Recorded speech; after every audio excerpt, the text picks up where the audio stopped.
High, আমি Shreya. Welcome to my mini blog. প্রথমেই morning skin কেয়ারটা সেরে ফেললাম, বেশ রিফ্রেশিং লাগে। আচ্ছা, আজ তোমাদের সাথে শেয়ার করবো একটা হেলদি আর টেস্টি রেসিপি। অনেকগুলো ড্রাই ফ্রুটস আর সিডস অনেক দিন ধরে ঘরে পড়েছিল, তাই আজ ভাবলাম যে এনার্জি বলটা বানিয়ে ফেলি। প্রথমে একটা ফ্রাইং প্যান নিয়ে তার মধ্যে কাজু, আমন্ড, আখরোট, pumpkin seeds, sunflower seeds, flax seeds, chia seeds এই সব কটা ওই হাফ কাপ করে আমি ফ্রাইং প্যানে মেজার করে ঢেলেছি। তারপর বেশ কিছুক্ষণ লো হিটে এগুলোকে ড্রাই রোস্ট করে নেবো। 10 মিনিট ড্রাই রোস্ট করার পর ঠান্ডা হতে রেখে দেবো। ততক্ষণে কিছুটা খেজুরের বীজ আমি বের করে খেজুরটা পরিষ্কার করে রেখেছি। খেজুরগুলোকে এরপর 2 চামচ মতো ঘি দিয়ে অল্প ভেজে নেবো। আর খেজুরটা ভাজা হয়ে গেলে ঠান্ডা হয়ে যাওয়া ড্রাই ফ্রুটস আর সিডসগুলো মিক্সিং জারে অল্প ক্রাশ করে নেবো।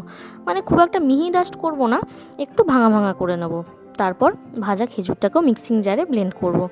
এরপর সবটা একসাথে মিক্স করব। ভাজা খেজুর, তারপরে ড্রাই ফ্রুটস, সিডস যেগুলো আমি ক্রাশ করেছি সব কিছু ময়দা যেমনভাবে মাখি তেমনভাবে মেখে বলের মতো শেপ করব। এই তো এনার্জি বল বা লাড্ডু একদম রেডি।